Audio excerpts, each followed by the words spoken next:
Hello and welcome to the Luscious Living Podcast. I'm your host, Celine Bilgin, holistic nutrition consultant and the founder of Luscious Living, where personal growth meets wellness.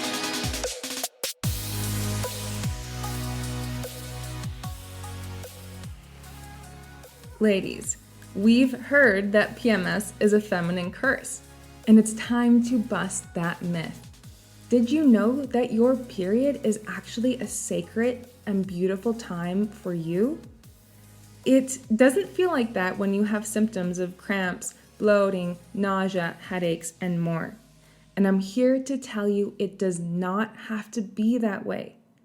Did you know that you can use nutrition to ease those symptoms? Did you know that you have 4 different phases of your menstrual cycle? Yes, you can learn to optimize each of these phases and really understand your body and understand why you're more motivated in some times of the month and more excited to work out or more wanting to stay in, or you are just more intuitive in certain phases as well. Learn to understand your body, love yourself even more. This is all talked about in my best-selling book, The Painless Period Guide. Grab a copy for you and a friend. The link to purchase is in the description.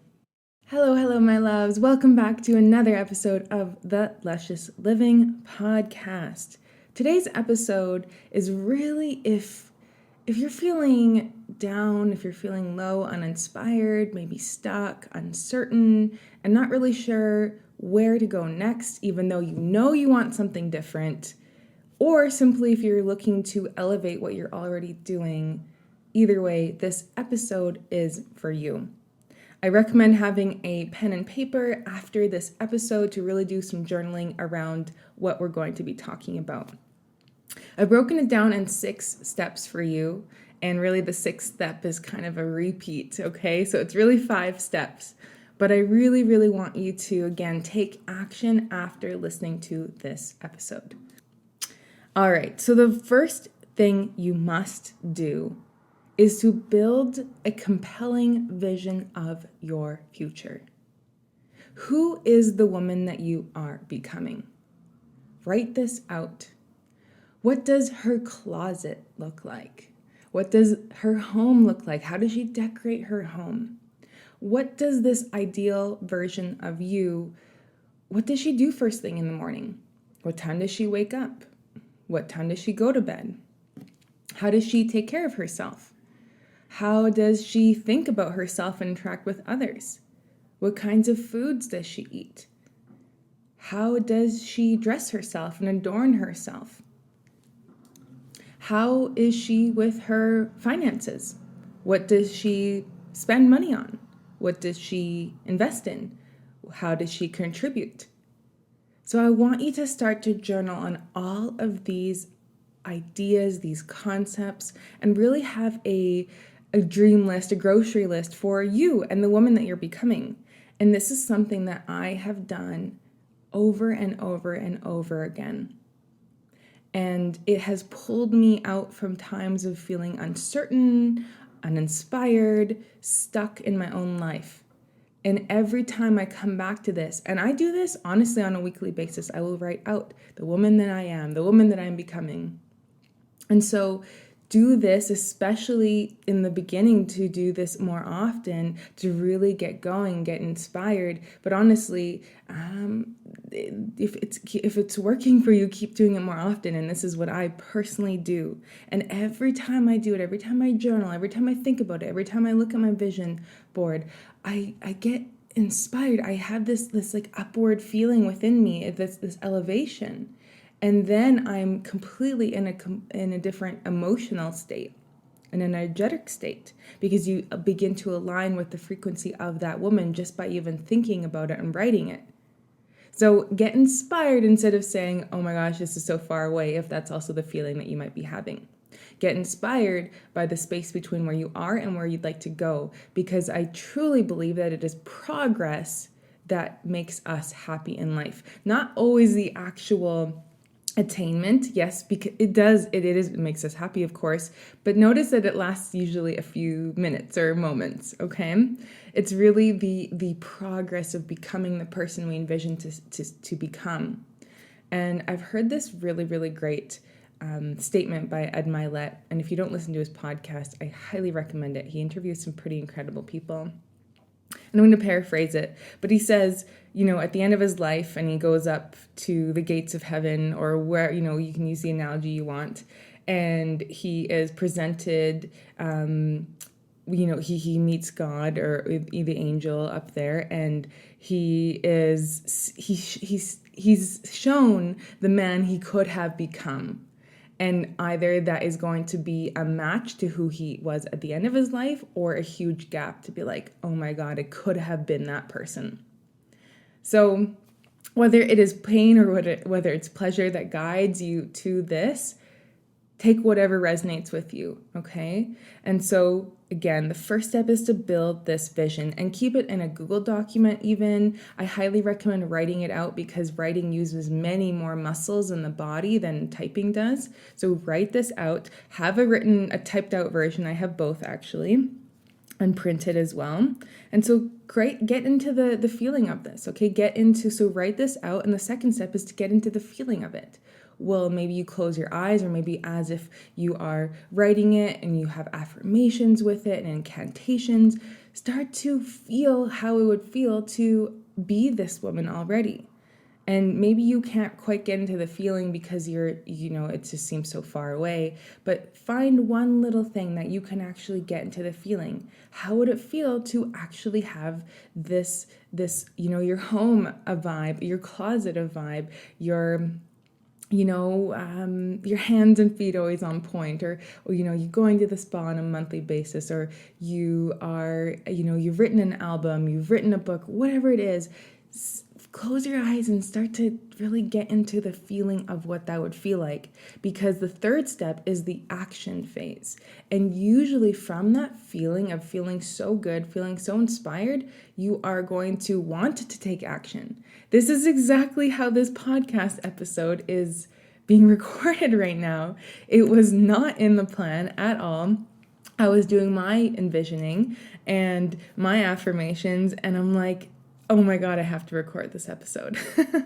So you are going to be inspired to get into action from that place, okay? And even if you're like, which action do I take? You can ask your intuition, ask spirit, whatever works for you, and see what action you're led to, and trust that next action step. You might be led to call someone. You might be led to throw something in the garbage. You might be led to get it out of the house and go for a run or a walk or whatever it is. So trust yourself and trust the action that is flowing through you. And so what I also recommend for action step is to look at your list and say, okay, if I desire to become a best-selling author and have my nails and hands on point, for example. I'm just obviously pulling from myself, and these are things that I have valued and accomplished. And so I'm like, okay, well, if I want to write the book, well, then what steps would I need to take? And then every day you have 6 priority actions to take every day. This is not a to-do list, and this is written the night before. This is, again, not... this is the vision of the woman I'm becoming, so I'm going to do my laundry. That's not a really needle-moving activity. It might be, okay, I want to be the healthiest version of myself. I'm going to hire a personal trainer. I'm going to hire a holistic nutritionist. I'm going to make 10 sales calls, whatever it is. So start to look at what are actually some practical steps that you can also take from this. And the night before, you write out 6 needle moving activities every single day to get you to that point, okay? So for example, again, you want to be a runner, then you would start to map out, okay, so this is how often I'd run. This is, so going for a run, for example, would be a needle mover, okay, in this regard, if that's your goal, all right? So again, first one is to build the vision of who you're becoming. The second one is to get into the feeling of how good it feels to be this woman already. and at least even the inspired state to be like, oh my God, this can be me. Okay. The third step is to take the action. Okay. So whether it's inspired action, which you will feel, trust it, or you also take the practical steps as well. Okay. And that's 6 high priority activities. And the other step here, the fifth step, is to make sure you keep your energy high. It's usually when we're feeling fatigued, we're feeling run down, where we're like, who cares about the vision? Just get me, skip the dishes and Netflix, right? Or we're just not as inspired. So you want to keep your energy high. Okay, so that starts by having quality sleep at night. Okay, this is not a sleep episode, but I do want to share with you some really key principles for having restful, deep sleep. So the first tip would be to sleep in a cooler room. Okay, so whether you have the thermostat or you have the window open, you want to sleep, and so this is in Canadian measurements, so about 16 to 18 degrees, so a lot cooler than the regular 21 degrees, okay? So you will fall asleep faster typically. You also want to make sure that the room is dark.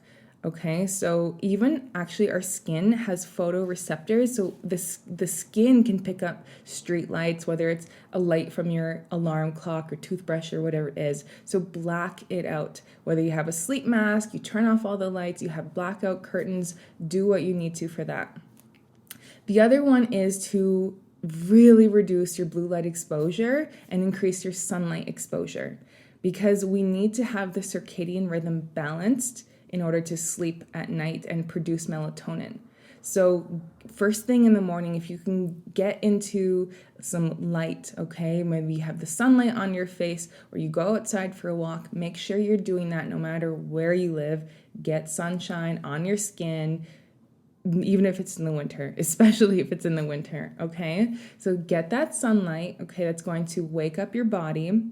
And then later on the evening, if you have more light exposure when the sun goes down, your body is being told to keep awake, and it's going to reduce melatonin production, which is then going to not make you tired. And then, if you sleep past 10 p.m., that's when cortisol rises again. That's when you get your second wind. And then if you don't sleep by certain times, like especially 10 p.m., that's when the body, so 12 a.m., 1 a.m., 2 a.m., 3 a.m., this is when the body, the liver, for example, it has its own rejuvenation processes. And if we don't go to bed in time, the body does not get to do its deep healing and recovery, secrete growth hormone. Okay, so these are so important. And then if you don't sleep enough, then you're going to be craving more food because it dysregulates your leptin and ghrelin levels. I should do a whole episode on sleep. But okay, so sleep is going to be a big part of it. So in order, I'm sure you already heard about the blue light. So start to have some sort of practice where you can, have your bedroom, this oasis, dim the lights, read, meditate, stretch, start to quiet your mind, quiet the senses, and start to really decompress, start to have a really improve your sleep hygiene. Okay, so that's number one. Number two, with energy, is to make sure you're moving your body, especially towards the afternoon. Around 1 to 4 p.m. is when cortisol dips and we start to have that afternoon slump. And a lot of the time we reach for that second or third cup of coffee, or we reach for something sweet to perk us up. And what I recommend instead is moving your body.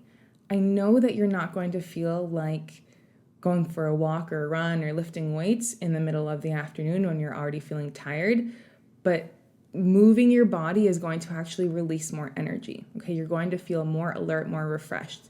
So you might have a green tea or a matcha latte or a white tea or something. Those are all high in caffeine still, by the way. But you also can go for a walk, go for a run, and start to boost that energy, even being outside with a book, okay? So get outside, get moving there. You also want to make sure that you have enough of calories. You want to make sure you have the right macronutrient profile. So if you are just eating a salad, you're going to be hungry and probably sleepy later on. So add some protein in there, add some sweet potatoes or turnips or rutabaga in there as well, some fresh herbs.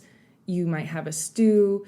Obviously, you want to avoid things like pastries and pizza and pasta and things like that in the afternoon especially, okay?